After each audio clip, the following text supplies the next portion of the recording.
Buenas tardes, bienvenidos a La Otra Verdad, aquí a través de Next Panamá. Es un placer saludarles, yo soy Dostin Guerra y como todos los martes y jueves, en compañía de Irene Hernández, directora de noticias de Next, y también de nuestro amigo Pedro Citón, jurista, exfiscal, exdiplomático, conocedor, politólogo, don Pedro Citón Ureta.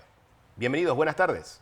Buenos días, Dostin. Buenos días, licenciado Pedro Citón, y muy buenos días a los amigos televidentes de Next, una vez más en esta edición de La Verdad, La Otra Verdad. Así que estamos anuentes a analizar los diversos temas del acontecer nacional. Buenas tardes a todos. Tenemos una agenda con muchos temas de interés, hay temas políticos, temas también de seguridad, y vamos a estar conversando con don Pedro, que es el especialista en muchos de estos temas, para que nos dé su visión y su análisis sobre los mismos. Pedro Citón, la política está caliente, las reuniones, las alianzas, los movimientos, los matrimonios políticos, eso está que arde. ¿Usted cómo ve el ambiente político, Pedro?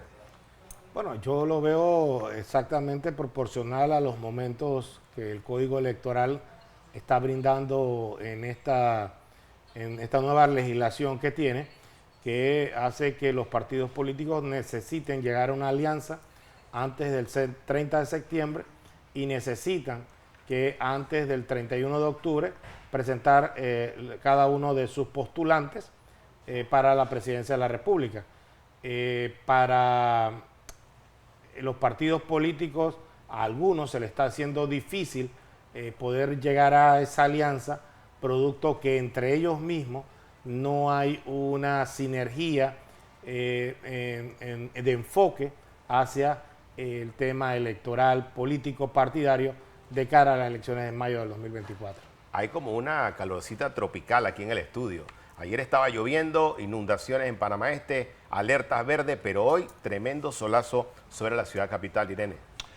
Sí, definitivamente los efectos de la tormenta Franklin, que es la que ha estado en como dicen algunos ahí, la cola, nos ha tocado aquí a la República de Panamá, con algunas áreas inundadas y sobre todo en lo que constituye el sector este de la provincia de Panamá.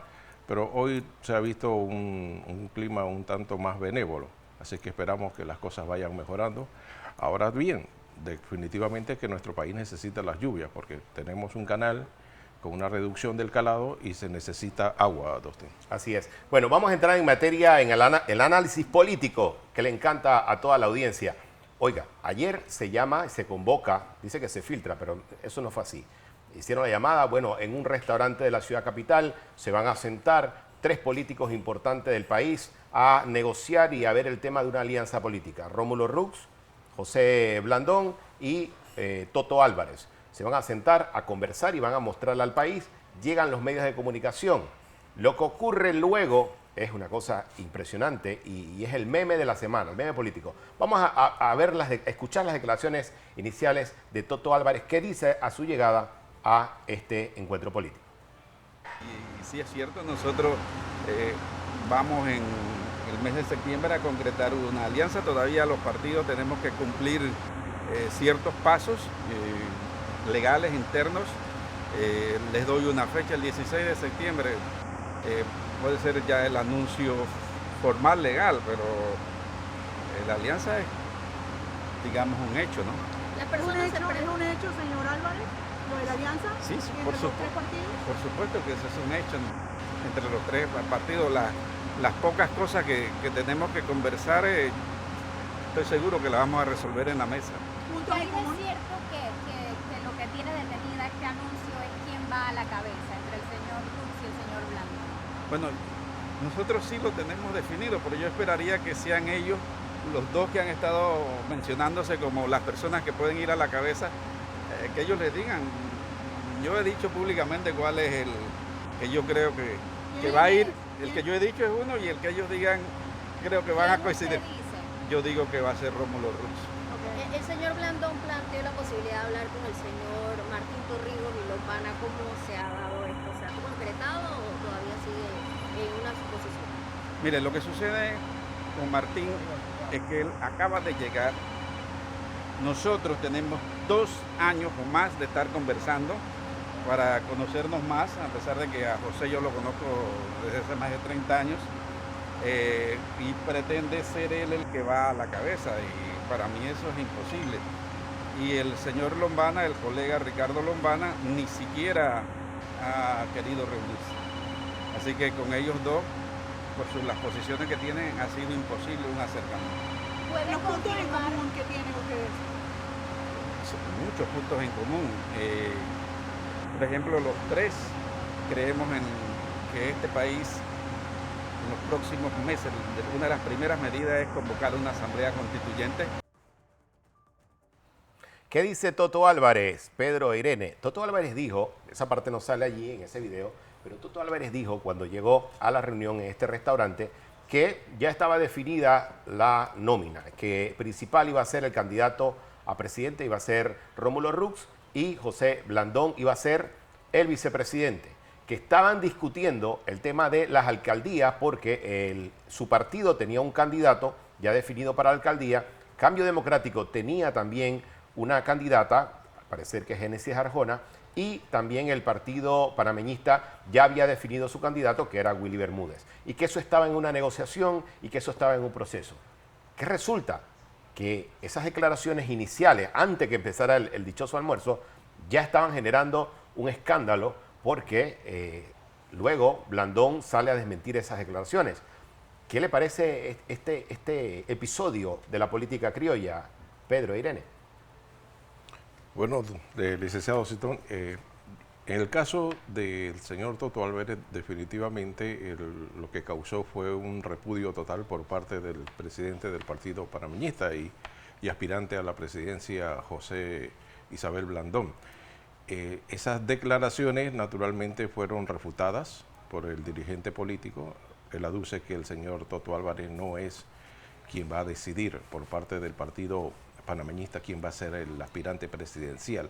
Si esto sucede en un comienzo de lo que es la cabeza de una alianza, ustedes se pueden imaginar el resto de las otras negociaciones que se den. Ahora, puede ser una estrategia en el sentido de que Cambio Democrático va a la cabeza con Rómulo Rux y de repente al partido panameñista, tal como lo ha reiterado también el señor José Blandón, su personaje o su candidato oficial para ocupar la alcaldía del Distrito de Panamá es el señor casualmente Willy Bermúdez. Mire, vamos a escuchar lo que dijo José Blandón una vez se hicieron públicas las declaraciones de Toto Álvarez, ni siquiera había empezado el almuerzo y ya estaba reaccionando, tanto por redes sociales como también cuando se le pregunta por estas declaraciones donde supuestamente ya había definida una terna presidencial. Escuchemos lo que dice José Isabel Blandón.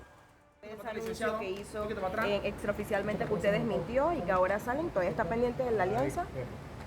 Mira, yo creo que la lección principal de lo que ocurrió hoy es que aquí los anuncios que correspondan con respecto a una posible alianza entre los tres partidos, corresponde darlos a los tres presidentes de los partidos juntos. Aquí, por protagonismo o por lo que sea, nadie puede estar saliendo a hablar en nombre de los demás, ¿no? Nosotros lo que veníamos a anunciar hoy es que las conversaciones siguen, que van por buen camino, que nos hemos puesto de acuerdo en los temas de agenda de Estado y que lo que queda por definir son los temas de candidaturas. Eso es lo que vamos a definir en los próximos días, incluyendo el tema de la nómina presidencial, y que el 16 de septiembre los directorios, por lo menos del Partido Panameñista y de Cambio Democrático, han sido convocados para ratificar, si corresponde en ese momento, una alianza entre los partidos. ¿Usted le hizo alguna solicitud al señor Toto Álvarez respecto a ese tipo de anuncios? Bueno, yo le dejé bastante claro, por ponerlo bonito, mi molestia. Ustedes saben en panameño bien cómo se diría, cómo estaba yo, ¿no? Con respecto a esas declaraciones totalmente desatinadas y reitero, irrespetuosas de su parte. Yo jamás me atrevería a hablar en nombre del país y yo espero que él no vuelva a pretender hablar en nombre del Partido Panameño. ¿Y el Partido Panameñista está dispuesto a continuar en negociaciones con el Partido País pese a esto? Bueno, yo definitivamente que es un tema que ha generado mucha molestia dentro de nuestro colectivo. Nosotros lo más seguro, el directorio nacional el Partido Panameñista lo hemos estado conversando mientras esta reunión se daba. Se va a reunir la próxima semana, porque para nosotros no es un tema menor lo que ocurrió hoy. Pero reitero, nosotros llevamos ya más de 2 años hablando de la necesidad de una gran alianza por Panamá.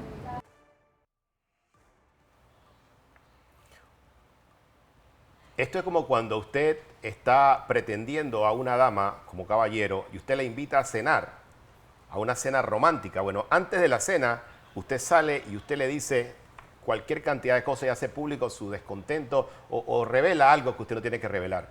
¿Cómo habrá sido cuando se sientan en esa mesa a conversar estos personajes para hablar de política ya molestos? Y no solo la molestia la hacen en los medios de comunicación, también la hacen en sus redes sociales y se dice que son unos irrespetuosos.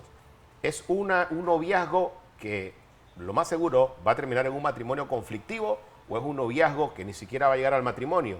¿Usted qué opina, Pedro Citón?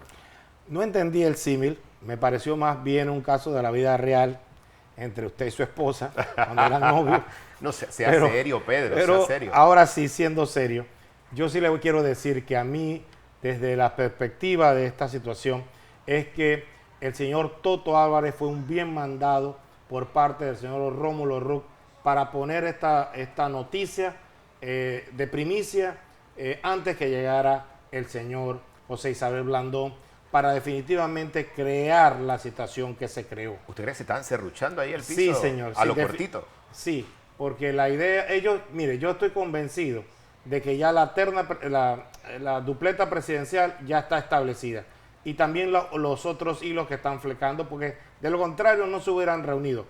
Esta reunión no tenía ningún sentido de ser. Era una reunión sin ton ni son, de producto de que no se iba a decir nada.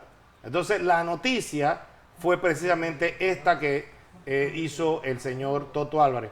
Pero mucho más importante que esto es que es un irrespeto claro al decano de los partidos de este país, que es el Partido Panameñista, con algo más de 100 años de historia. Usted habló como panameñista. Y ¿Sabe que las acciones suyas son como de panameñista? No. Es que el amor por muchos años milité en ese partido. Ah, se nota.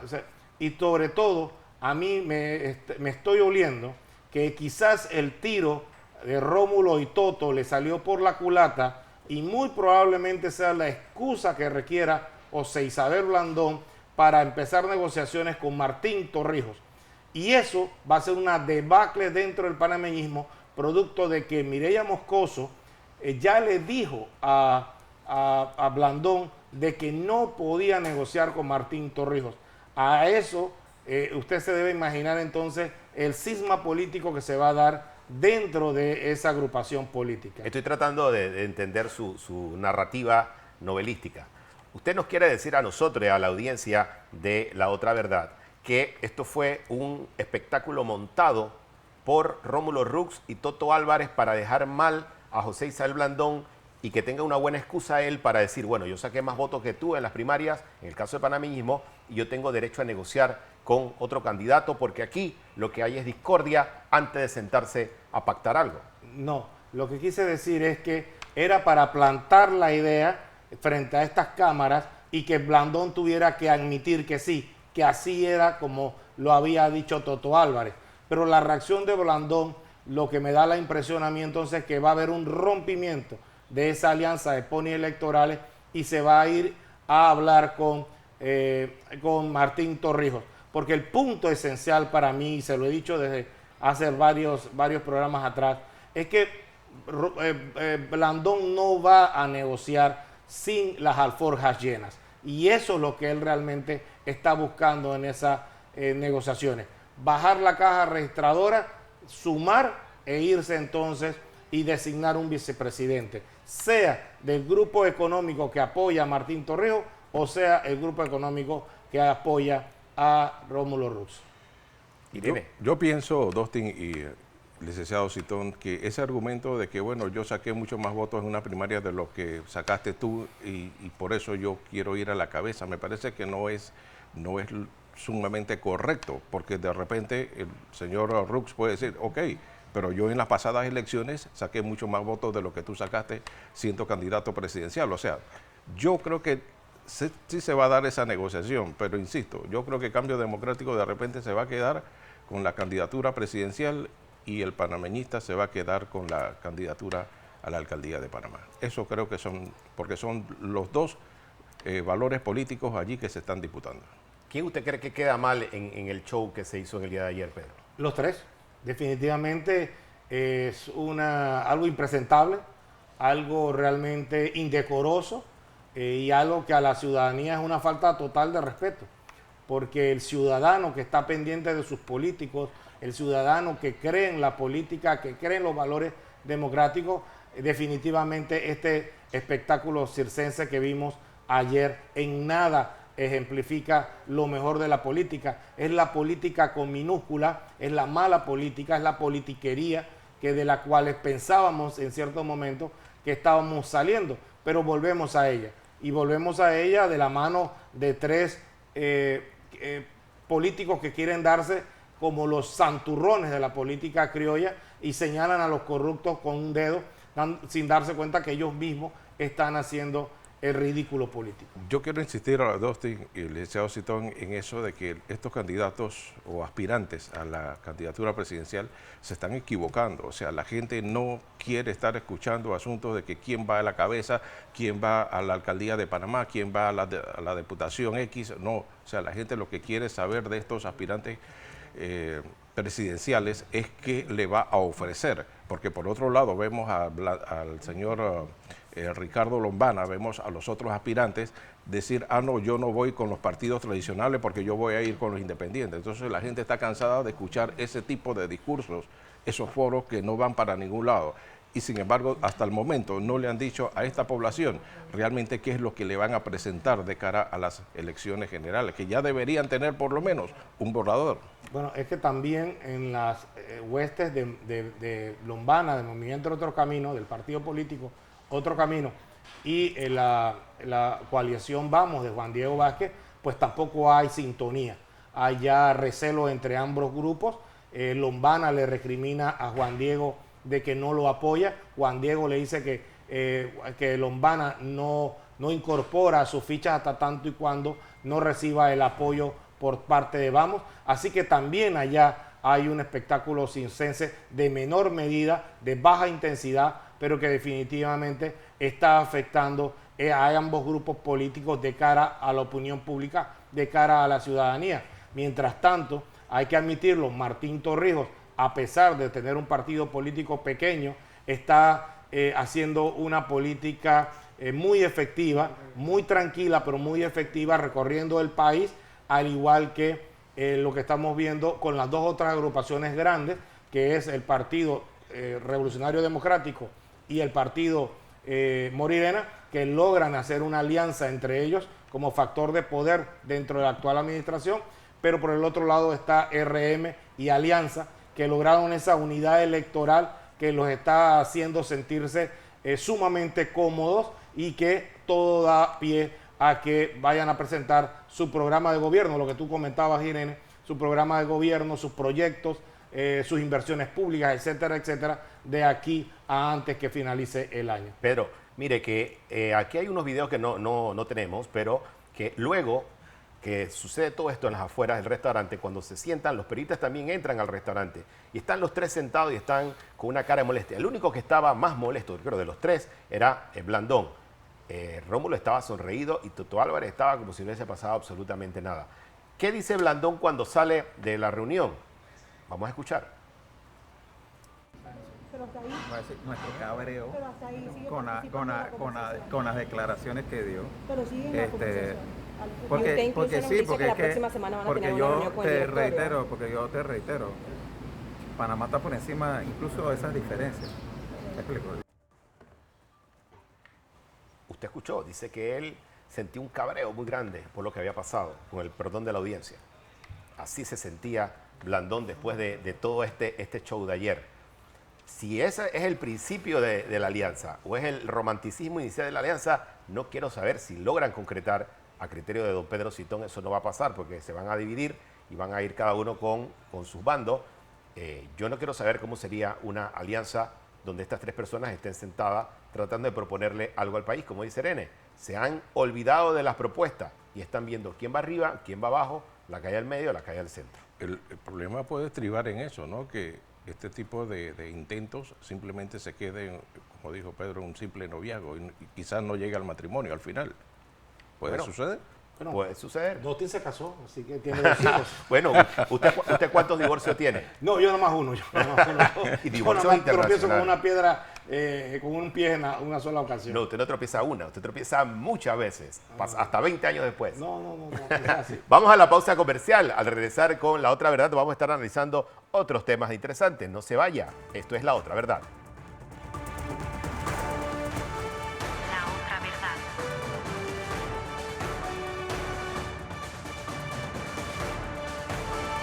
La otra verdad. La otra verdad. Dustin Guerra, Irene Hernández, te muestra la otra verdad del acontecer nacional, martes y jueves, a las 3 de la tarde. La otra verdad. La otra verdad.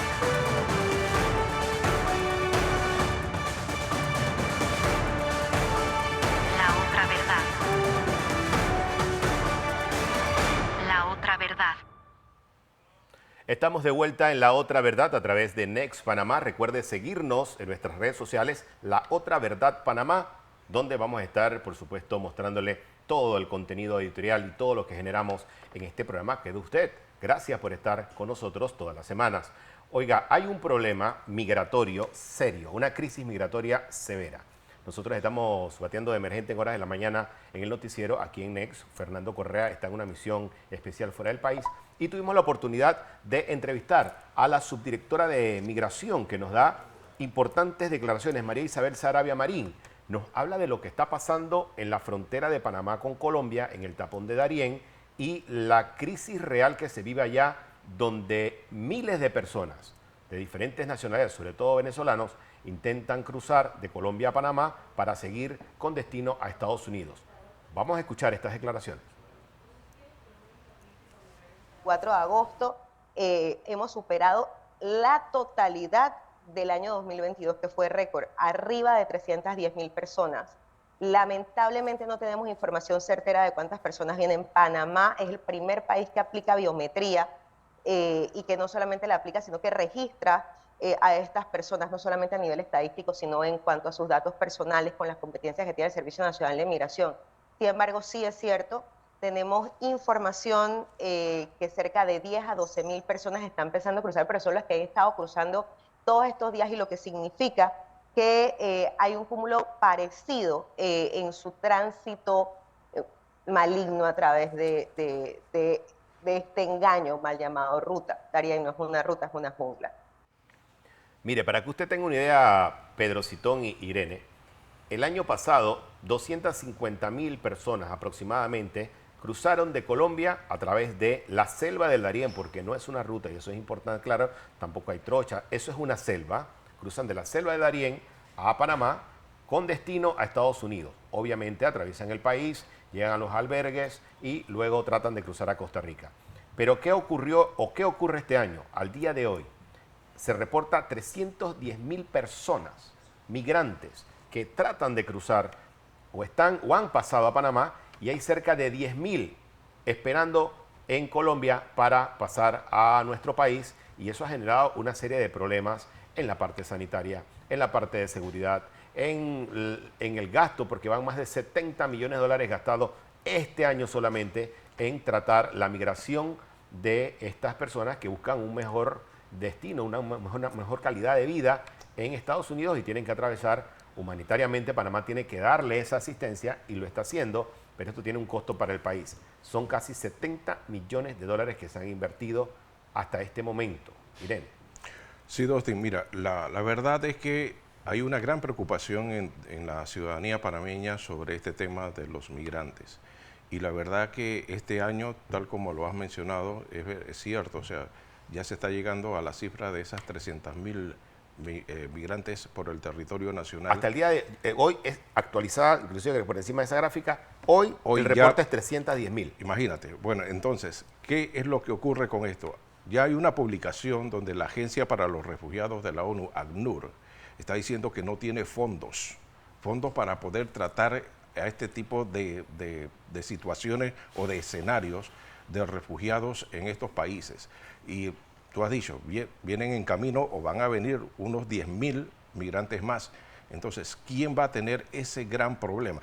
Puede que sean 10 días o 20 días que permanezcan en Panamá. Yo la verdad no sé si son 10 o 20 días. Yo he recibido llamadas de personas que me llaman de Chiriquí y me dicen, Irene, acá en Paso Canoa, en la frontera, estos migrantes están por todas partes, están por los parques, están por las aceras, hacen sus necesidades en lugares públicos también. O sea, es una situación bastante difícil y eso hay que verlo, porque esto trae no solamente un problema de carácter social, sino un problema de carácter económico y un problema de carácter de salud pública. Entonces, por supuesto que hay que prestarle una mayor atención a este tipo de problemas y tomando en consideración que los otros países como que se han echado, como decimos, a lo buen panameño y no están tratando el problema con esta magnitud. Es el caso de Ahora, Colombia. Tampoco podemos decir, y yo creo que aquí juega mucho, como dice Pedro, la diplomacia. Tampoco es enfrentar a estos países como tal. Es verdad, decirle la verdad a estos países como Colombia, Costa Rica, Ecuador, Venezuela, el resto, pero tampoco es buscar como una especie de contradicción con ellos, porque yo creo que eso tampoco va a solucionar el problema. Pero sí tienen que sentarse y ver qué hace, porque no puede ser de que a estas alturas venga esto sobrepase los 350.000 o el 1.000.000 de migrantes en Panamá. Pero si tú eres un especialista también en derechos humanos, desde la óptica de los activistas de derechos humanos, la crisis migratoria, ¿cómo se está viendo, Pedro? Usted que conoce el tema. Bueno, a riesgo de que usted no me vuelva a invitar y me censure el próximo martes, le voy a dar mi opinión sobre el tema. Yo no lo voy a censurar. Yo no solo trabajé, le digo, no solo trabajé en migración por 5 años, sino que creo que soy el único panameño que tiene una maestría en migraciones internacionales y en políticas de migración. Y eso ya es mucho decir frente a la incapacidad de las autoridades migratorias que nos encontramos hoy por hoy, en donde solamente saben ser represivas. Y solo saben ser represivas porque no entienden cuál es el concepto de una migración ordenada y segura. Ellos aquí en Panamá, la directora Samira Gozaine repite y el ministro Pino repiten solamente la política de seguridad nacional de los Estados Unidos. Y por ello es que los migrantes aquí en Panamá, cuando entran, tienen que pasar por eso de los biométricos, ¿verdad? Y entonces ahí descubren si hay violadores, si hay asesinos, si hay terroristas. La pregunta que cualquiera se debe hacer es, ¿y esas 200 personas que han sido capturadas del más de 500.000, dónde se van? ¿Dónde se van los terroristas? ¿A quién se los han entregado? ¿Los han deportado? ¿Los han retornado a sus países? Nadie sabe. No hay una transparencia, no hay una publicidad de lo que se está haciendo. Lo otro que la directora de Migración y las autoridades de Panamá entienden es la represión. Y la represión conlleva a que todo aquel que facilite de alguna manera el tráfico o el transporte, ni siquiera el tráfico, el transporte de migrantes, inmediatamente es un traficante. Y esa persona queda presa. Y lo otro, si no hay facilidades dentro de los puertos, de los puntos fronterizos, por decirlo, Río Sereno y Darién, ¿verdad?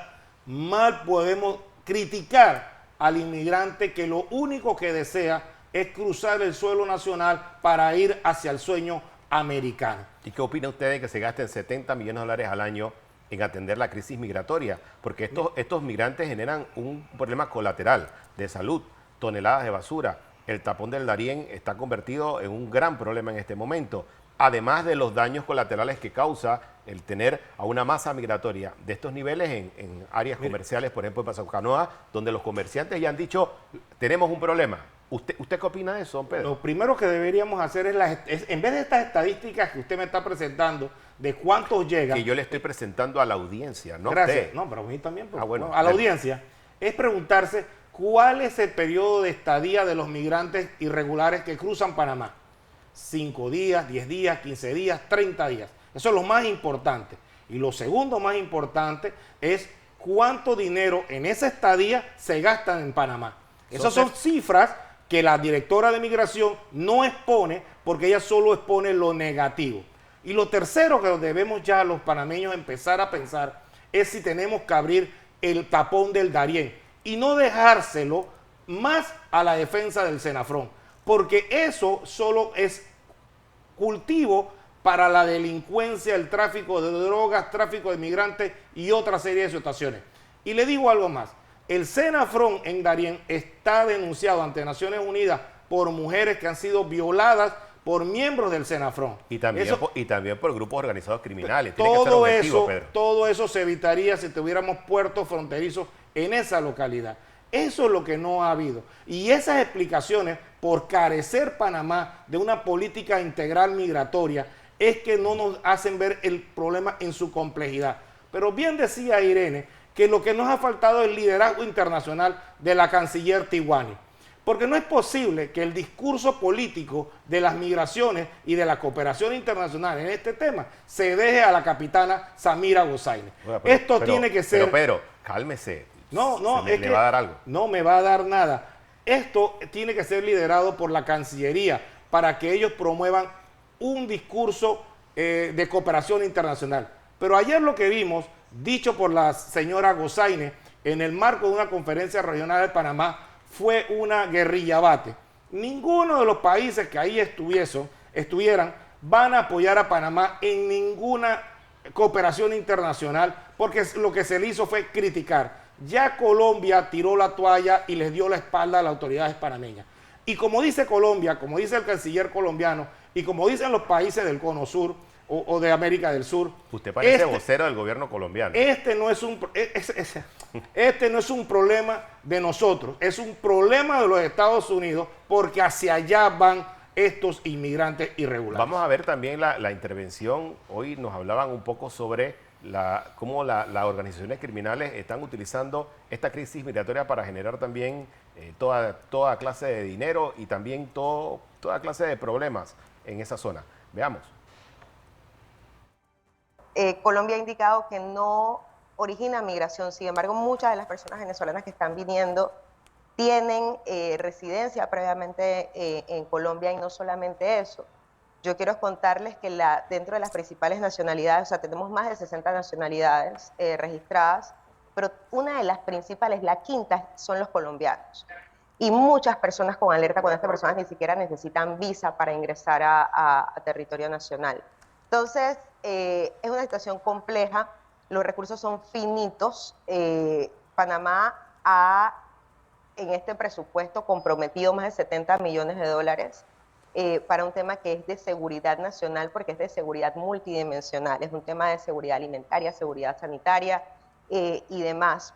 Pero esto tiene que tener un límite, son recursos que sea como sea, tienen que también permear a nuestras comunidades cuyos niños no pueden ir a la escuela porque ya estas personas también han acaparado la escuela. Y sí, estamos ante una tragedia humanitaria, pero una tragedia humanitaria en la cual, sin la cooperación lamentablemente de Colombia, y bien lo insistimos, si en pandemia nosotros no tuvimos durante los cierres ingresos, quiere decir que esto es controlable, por lo menos la información puede ser dada de primera mano. En efecto, su planteamiento es correcto. Estamos hablando de un tema de crimen organizado, muy bien organizado, muy bien estructurado, que ha diversificado sus negocios en el tráfico de seres humanos, el cual es un delito de lesa humanidad, y que aparte de eso hay que aplaudir no solamente la labor humanitaria, sino también la de persecución de delito.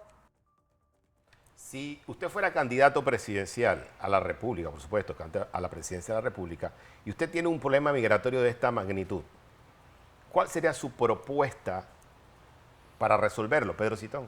Primero, que no voy a ser candidato presidencial. Digo, pero si usted lo fuera. Hipotética. Lo segundo, sí le quiero decir algo. La señora, su directora de Migración, nuevamente repite el discurso de seguridad nacional.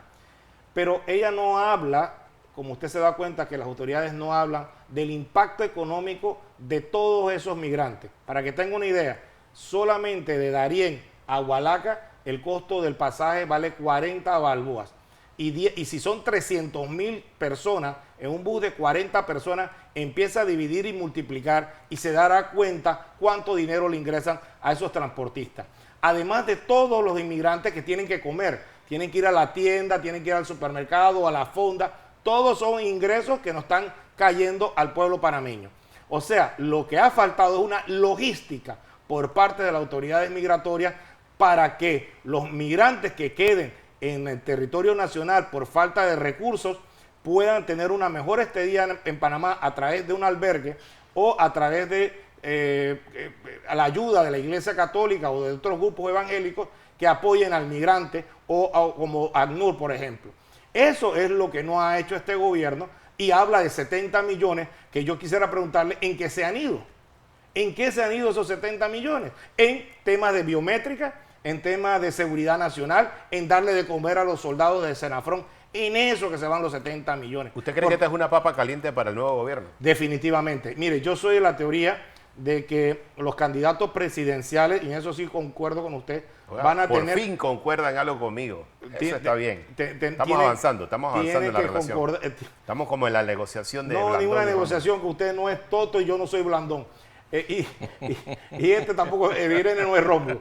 Así que déjese de estar haciendo similitudes que no vienen al caso. La segunda vez que hace malas similitudes. Sí, Lo que quiero decir es, el medio ambiente, el tema del tapón del Darién, se va a tener que debatir dentro de los debates presidenciales, porque ya no es sostenible decir que el tapón del Darién detiene nada. Aquí ya eso, como se ha visto, es una frontera porosa. ¿Usted lo abriría? Si usted fuera presidente, sí, señor. Abra el tapón del Darién. Sí, señor, yo creo que... De 300.000 o 500.000 sería 1 millón de personas pasando. Mire, podríamos decirlo... Digo, le pregunto. Mire, si según su opinión, entonces...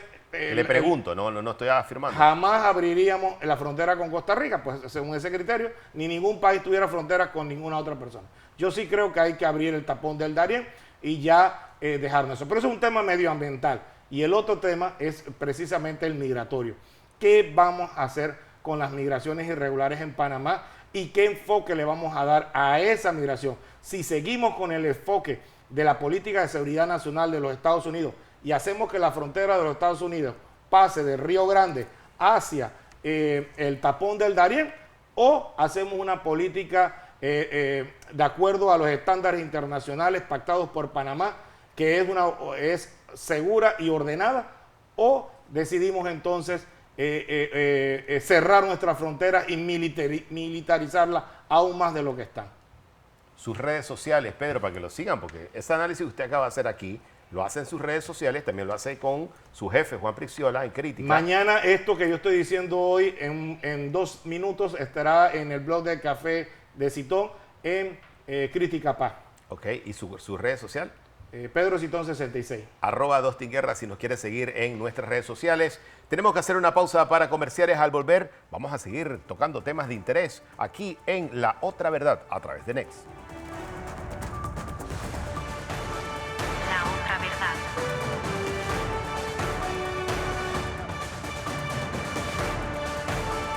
La Otra Verdad. La Otra Verdad. Dustin Guerra. Irene Hernández. Te muestra la otra verdad del acontecer nacional.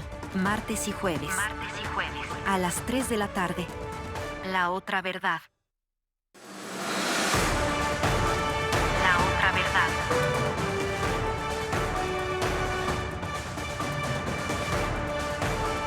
La Otra Verdad. La Otra Verdad. Qué bueno que sigan nosotros aquí en La Otra Verdad. Tenemos mucha sintonía, muchas personas haciendo el reporte que les gusta el programa y eso es, por supuesto, muy agradable para nosotros. Este es el espacio de los saludos. Yo mando un saludo para la señora Mariela, el señor Edgar allá en Dolega, en Chiriquí, mis padres que están en sintonía, como siempre, los papás siempre apoyando a uno. También al señor Quique Díaz en el Pedregoso, en el Pedregosito de PC. Usted tiene saludos también, Pedro, para Chiriquí, imagino que para su mamá, Oiga, nunca lo desampara. Usted me acaba de decir que no mande saludos. Mande contradictorio. No, yo tenía una señora de las redes sociales, pero... pero dígalo, tenga la confianza de decirlo. No pasa nada. Saluda a su fanaticada. No, déjalo así ya. Pero, Pedro, no vamos a tocar más el tema migratorio, porque cada vez que hablamos del tema migratorio, terminamos llamando a la ambulancia, porque a Pedro Citón en los cambios comerciales le tenemos que dar agua, le tenemos que dar... Eso no es cierto. ¿Usted tiene saludo, Irene, para alguien? No, simplemente a todos los amigos televidentes que todos los martes y los jueves se van sumando cada día más a ver el programa, y estoy seguro que ellos evaluarán cada uno de los planteamientos que se hacen aquí con toda la seriedad y con todo el conocimiento. Y con toda la emoción también para que ellos puedan disfrutarlo. Exactamente. Para que usted se relaje en la tarde. Este programa es completamente en vivo y se retransmite a las 8 de la noche. Vamos a hablar de otros temas. Se dio un asalto en el día de ayer al Banco General, sucursal de Parque Lefebvre, el Banco General. Se llevaron más de $20.000 los delincuentes. 5 delincuentes llegaron a un carro que había sido robado el día anterior. Con armas de fuego llegan, someten al seguridad del banco, entran, se llevan el dinero, escapan en este vehículo que había sido robado anteriormente y luego lo dejan abandonado en el área de Río Abajo. En horas de la noche se logra la captura de al menos 3 de los 5 sospechosos y se recupera el arma de fuego que era propiedad del seguridad del banco y se recupera parte de evidencias. Sin embargo, no se logró encontrar ni un solo real. Este es el segundo asalto que sufre el Banco General en el mes. Recordemos que hace exactamente un mes se dio otro asalto, pero en el área de Betania. Los asaltos por organizaciones criminales dedicadas a este tipo de delitos están azotando la ciudad, porque también se han dado otros robos y asaltos en bancos importantes de este país. ¿Cómo evaluamos esto, Irene?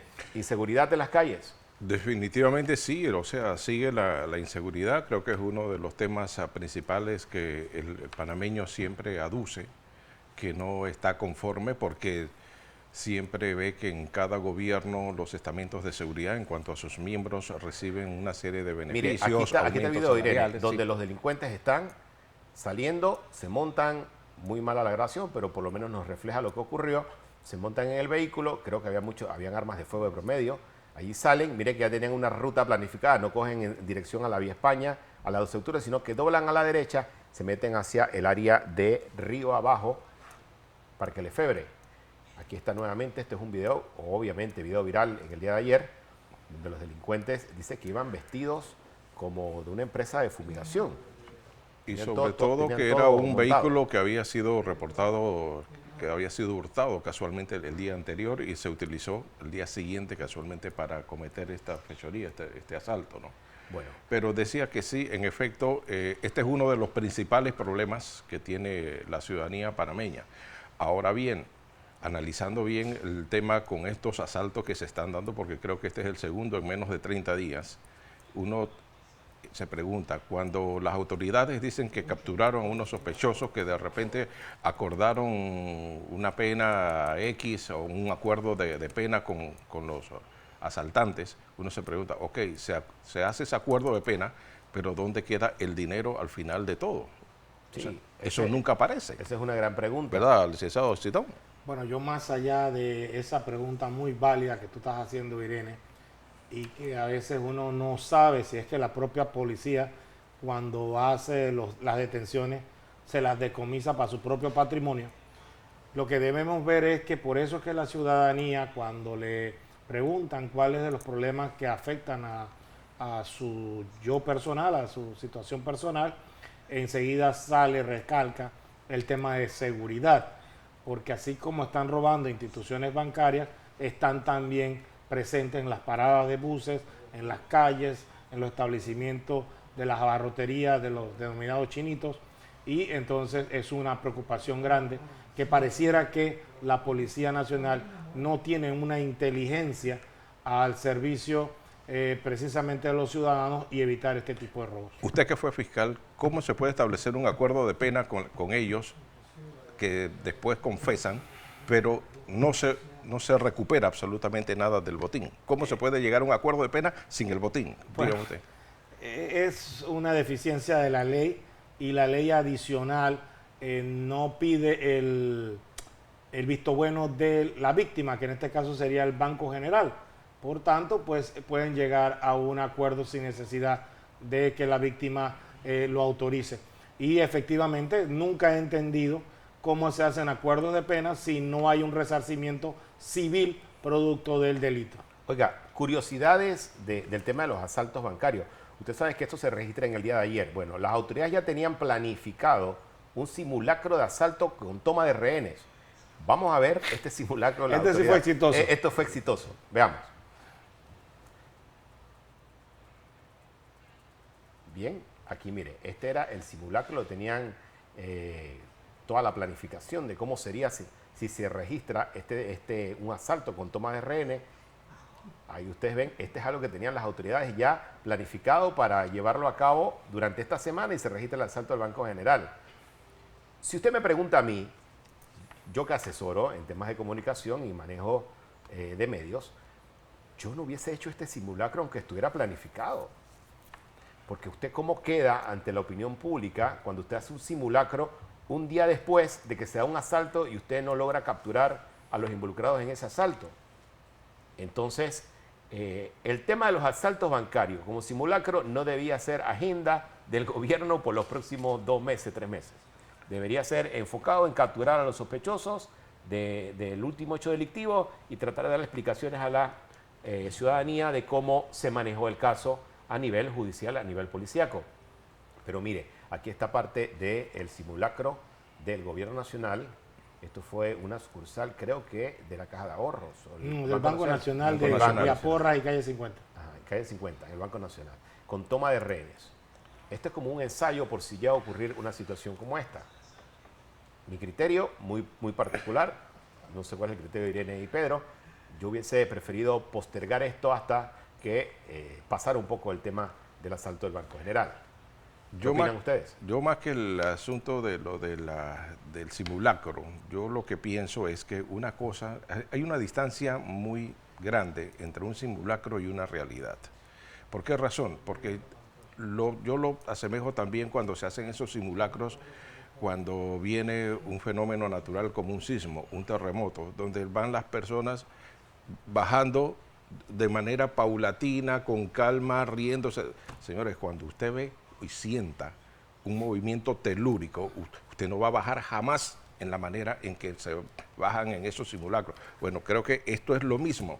Aquí, en una situación como esa, ahí no va a haber como una especie de coordinación como la que hay en ese momento, ¿no? Ahí toma quien sea. Y el problema está de que no se parece casi en nada algo que es una apariencia versus una realidad. Son cosas totalmente distintas. Eso que usted acaba de decir, yo tengo el caso de un amigo personal acá que bajó 43 pisos porque había fluctuaciones en el edificio y no se atrevía a montarse al ascensor. Bajó 43 pisos, literalmente corriendo, 43 pisos. El día siguiente no podía ni pararse. Muy diferente un simulacro a la realidad. Es así. Solo hay que ver lo que había sucedido el día anterior, en que esa cantidad de policías no llegaron. Y lo segundo, que me parece como un desfile militar, o sea, para que los ciudadanos nos enteremos mira, ahí no hay nadie, ahí no hay ningún policía. O sea, ese es el gran simulacro. Eso es verdad. No tengo nada que decirle, eso es totalmente cierto. Ahí está. Entonces, como este es el hecho real. Sí, ahora sí están todos, ya se fueron. Cuando los policías llegan, prácticamente ya los delincuentes han agarrado el vehículo o la motocicleta y se han ido por varios minutos. O sea, no es como se plantea así. Bueno, dice que capturaron a 3. Vamos a ver si logramos conocer más detalles en las próximas horas de este hecho delictivo. Vamos a seguir con otro tema que también me pareció interesante, que estaba pendiente. Oiga, por cierto, por aquí me llega reporte de producción, me dice que Trump sale de Bedminster, New Jersey, hacia el aeropuerto en camino a la cárcel del condado de Fulton. Recordemos que hoy Donald Trump se iba a entregar por uno de los muchos casos que tiene pendiente. Ahí vemos la caravana. Oiga, y Donald Trump, ¿sabe qué? Ha hecho todo esto un marketing político. Dio declaraciones diciendo de que China estaba acaparando el canal de Panamá, lo tenía casi controlado, y que fue un error de Estados Unidos haberle devuelto el canal de Panamá a los panameños. Por $1. Declaraciones de Donald Trump siempre polémico. Esto entonces nos muestra la última hora, lo que está ocurriendo, la salida de Donald Trump hacia el aeropuerto, camino a la cárcel del condado de Fulton. Creo que ya tiene inclusive una fianza pactada y todo para salir. Este es un poco del show mediático que le encanta analizar siempre a Pedro Citón. Bueno, en otro tema local, ya nos quedan pocos minutos, en otro tema local, estaba pendiente de presentarles acá en La Otra Verdad las declaraciones del viceministro Paredes, viceministro de Vivienda, cuando habla de la discusión de la ley del interés preferencial. Vamos a ver qué dice el viceministro y cuando habla de los salarios y las personas que tienen la posibilidad de comprar una vivienda con 2 salarios mínimos. Veamos. Fíjese que lo podemos comprobar. Resulta que en Panamá, con todas estas leyes de incentivos, en Panamá, por 2 salarios mínimos, una pareja joven puede tener una vivienda decorosa, cosa que no ocurre ni en Costa Rica, ni en México, ni en Colombia, ni en la mayoría de los países de Centroamérica y cuidado que el Cono Sur. Panamá es un país privilegiado. En el último censo que ha hecho la Contraloría aparece más gente con casas de lo que se había calculado que iba a haber. Significa que el acceso a la vivienda sí es posible, Edison, aquí en este país con mayor posibilidad que otros países del área centroamericana y suramericana. Entonces Panamá ofrece no solamente estos grandes beneficios que, como le digo, con 2 salarios mínimos la persona califica para una vivienda de menos de $200 mensuales. Entonces eso es mejor que pagar un cuarto, que por un cuarto de alquiler se paga 200, 220 tal, y tiene que ir a atender la ropa. Bueno, declaraciones del viceministro Paredes. ¿Qué le parece?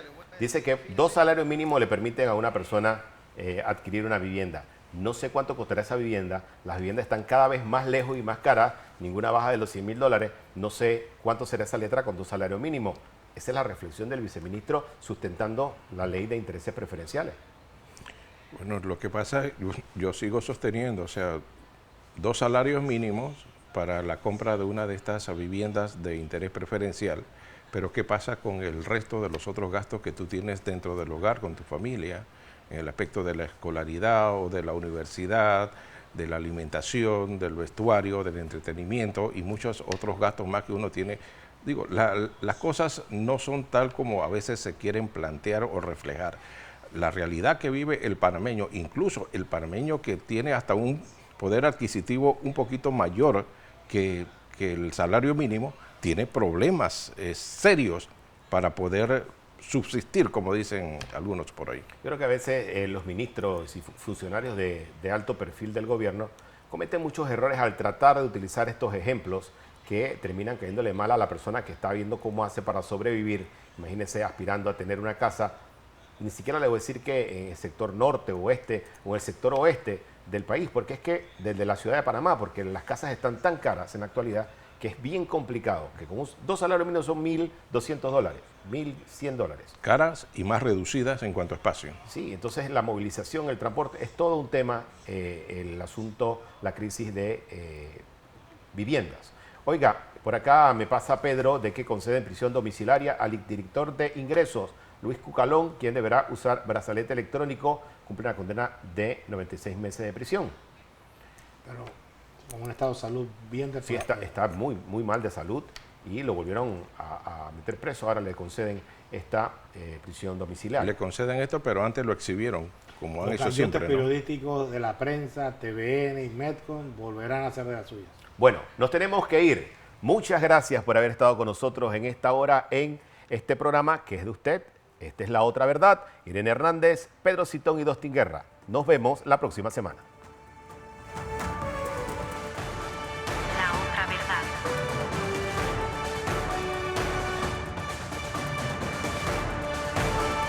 La Otra Verdad.